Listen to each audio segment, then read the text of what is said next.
بسم اللہ الرحمن الرحیم۔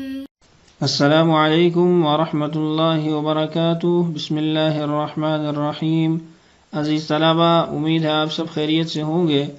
آج ہم لیول نمبر 3 کا سبق نمبر 5 پڑھیں گے، جس کا عنوان ہے محمود جوازی قاعدہ نمبر 3 اور 4۔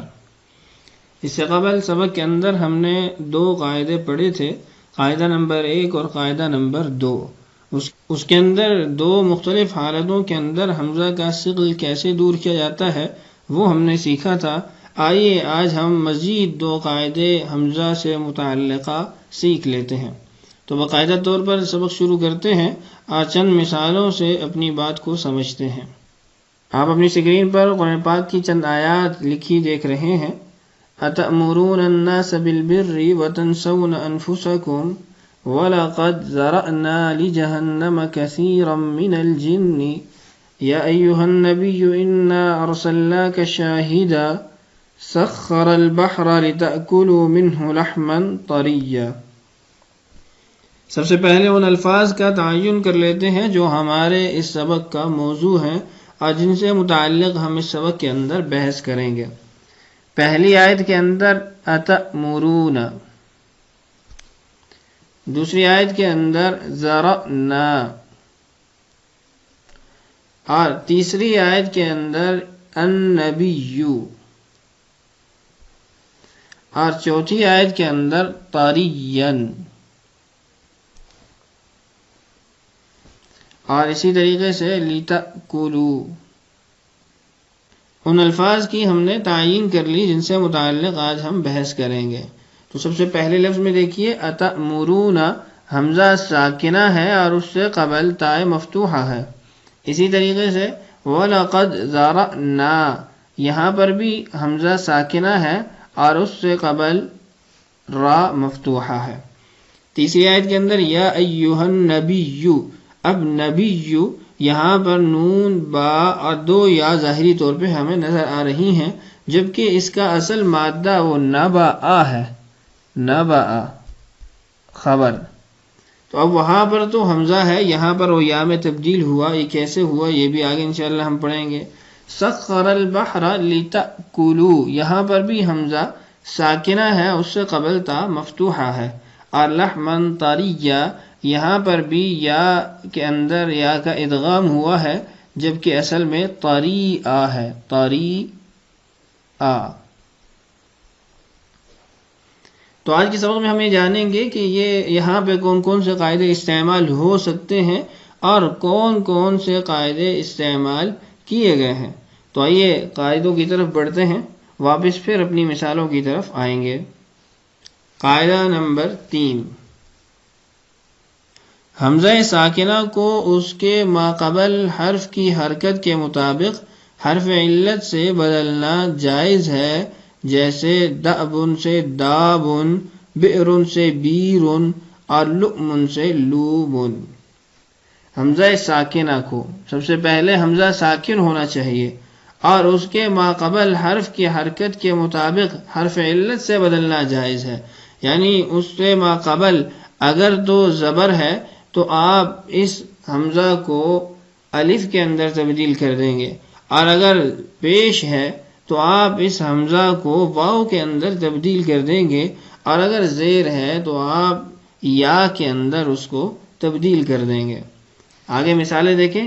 دأبن، حمزہ ساکنہ ہے اور اس سے قبل فتحہ ہے یعنی زبر ہے، تو ہم اس حمزہ کو الف میں تبدیل کریں گے۔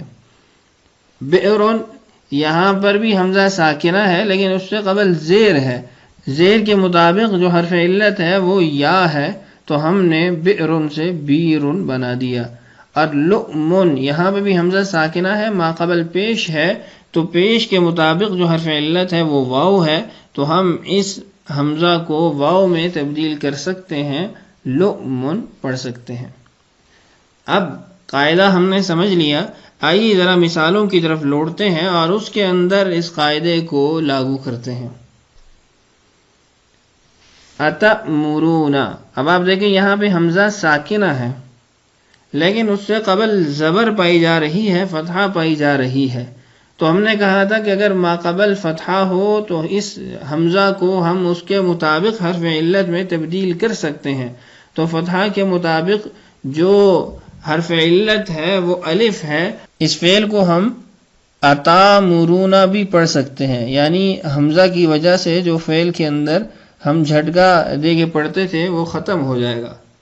اسی طریقے سے وَلَقَدْ ذَرَأْنَا حمزہ ساکنہ ہے اور اس سے قبل فتحہ ہے.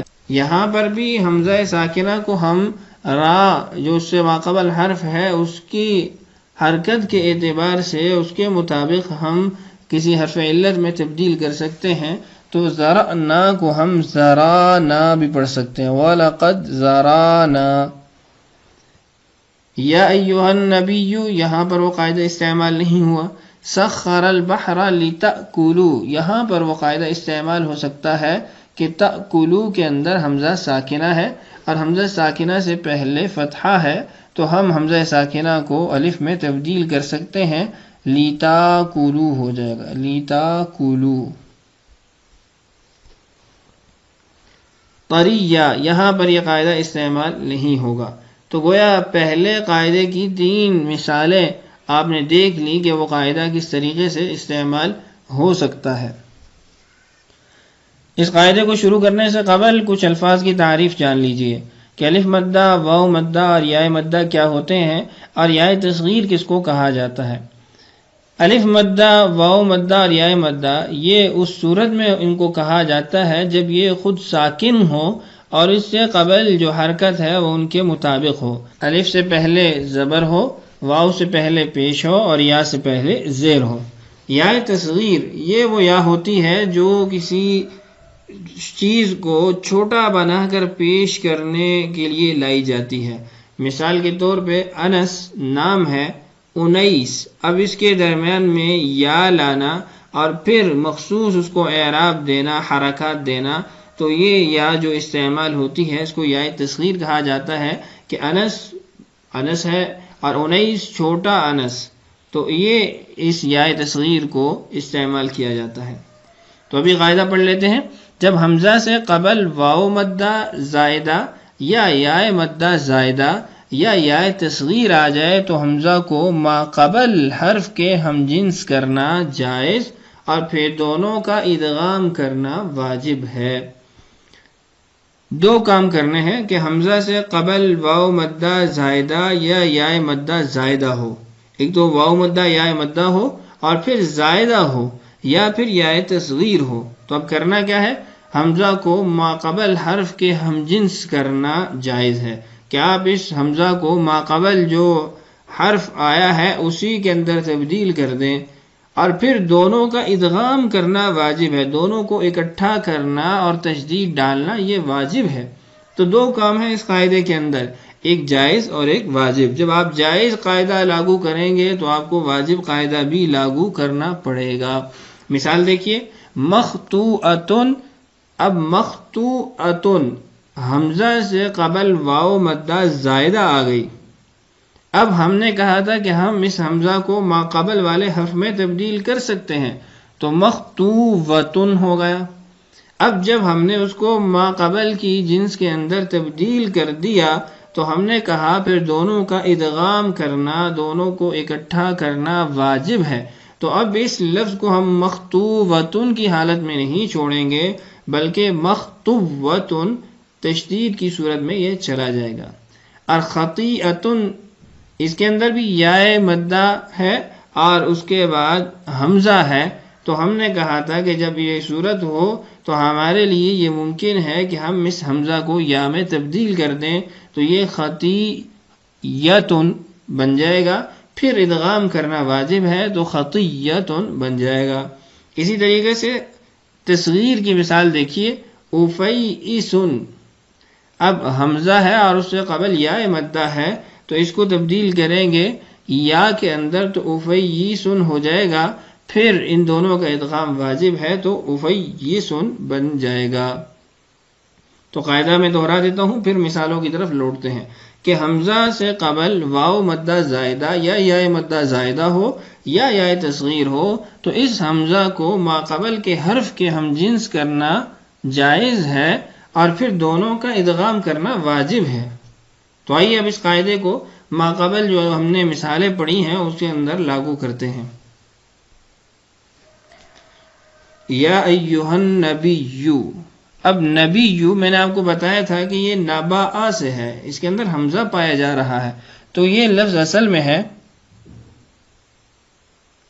نبی ان۔